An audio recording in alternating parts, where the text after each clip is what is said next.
Bonjour et bienvenue à la Tour Eiffel pour ce nouvel exercice de tendance annuelle version 2022. Pendant cette matinée, vous allez découvrir 6 tendances et pour cela, nous allons le faire ici, à la Tour Eiffel, au premier étage, dans le salon Gustave Eiffel et puis pour vous qui êtes à distance. Alors j'ai beaucoup de chance aujourd'hui parce que en fait, je suis accompagné et bien entouré avec Jérôme Fier, mon collègue, et puis Michael Ratsimbazafi qui est le super host. Et ils sont aidés tous les deux et je suis aidé pour réaliser cet exercice par 3 grands partenaires que sont bien évidemment l'Académie du service, Erdil et Talkdesk qui auront l'occasion de se présenter tout à l'heure à vous. J'aurai le plaisir de remettre le fameux prix des prix. Le prix des prix, en fait, c'est un prix tout symbolique qui récompense l'entreprise qui a reçu le plus de récompenses, qui est monté le plus de fois sur un podium dans le domaine de la relation client pendant l'année 2021. C'est inédit, c'est la première fois d'ailleurs que cette entreprise va monter sur scène et sur ce podium tout à fait inédit. Alors on est ici dans les coulisses, on est dans la régie plus précisément, où c'est le moment de passer la parole à Jérôme Fier. Donc un grand bonjour à toutes et tous, bienvenue à cette nouvelle édition des tendances de la relation client 2022. Alors comme vous l'avez vu, nous sommes accueillis dans un lieu magique, unique, iconique, qui est donc la Tour Eiffel. J'appelle sur scène Florence Désert, directrice de l'exploitation et de l'expérience visiteur à la société d'exploitation de la Tour Eiffel. Bonjour à tous et surtout bienvenue. Demain, les visiteurs de la Tour Eiffel, c'est quoi? Sachant qu'actuellement, on a plutôt des primo-visiteurs. On n'a pas cette fidélité et c'est vers ça qu'on veut s'orienter, c'est-à-dire de passer d'un monument qu'on visite une fois en une expérience. On fait au mieux pour représenter la France et donc vous représenter le mieux possible.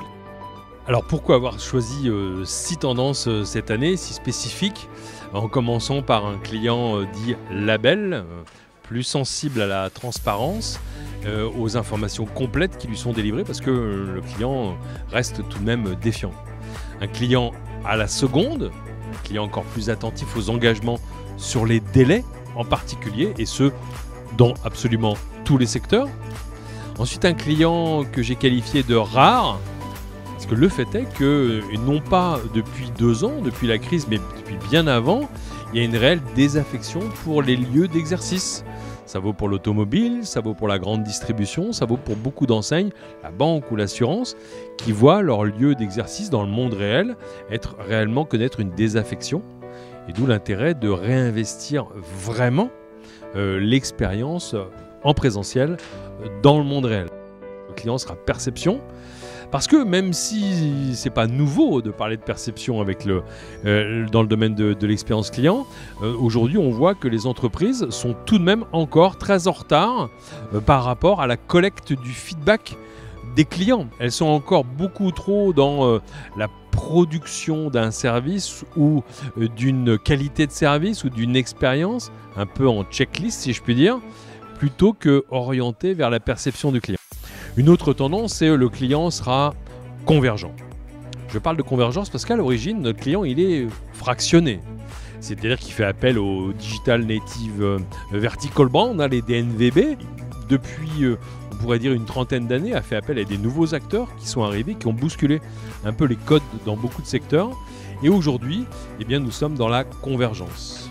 Et notamment avec l'essor des plateformes, comme le dit si bien Philippe Moiti dans un livre qui vient de sortir sur la plateformisation de la consommation, l'avènement des plateformes de services, une couche servicielle autour des marques qui doivent se réinventer et qui doivent faire une proposition de valeur nouvelle avec de nouveaux services pour répondre aux besoins du client.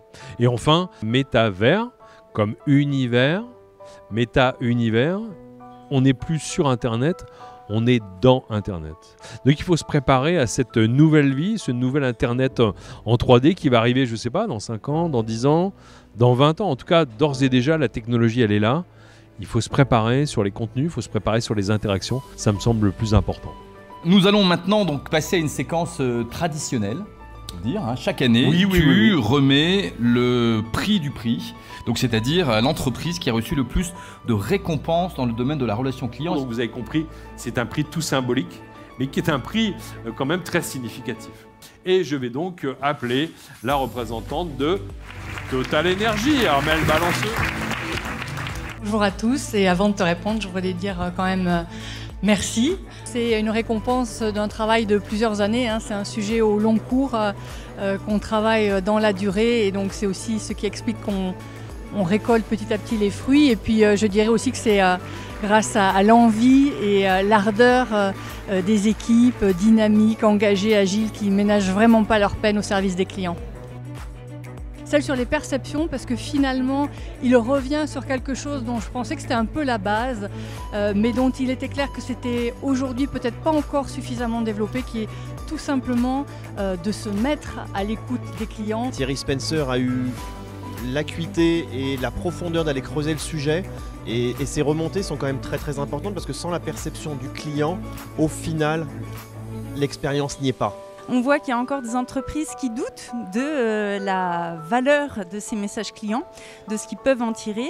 Donc je me dis qu'il y a encore des progrès à faire sur ce niveau-là. Le client sera perception et puis le client projeté sont des tendances qui m'ont bien plu, mais aussi parce qu'elles font le lien avec mon métier à la Tour Eiffel en fait. Le client sera la seconde. Ça a été très inspirant parce que finalement ça nous permet de voir quelle vision on peut avoir et quelles sont les actions que l'on peut mener aujourd'hui vis-à-vis de nos clients.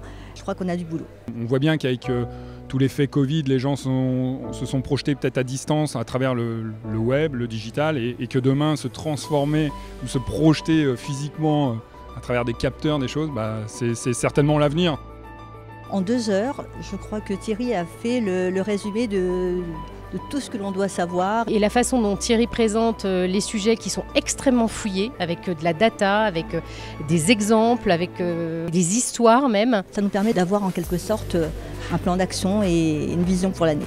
C'est quoi les fondements de la relation, comment on la traite, et je pense que Thierry donne bien le panel de tout ça, et ça nous inspire pour pouvoir innover aussi au sein de nos entreprises. Quand on parle d'expérience, il faut vouloir avoir l'intention de faire vivre une expérience aux personnes qui participent, et ça, j'espère que le pari était réussi en tout cas.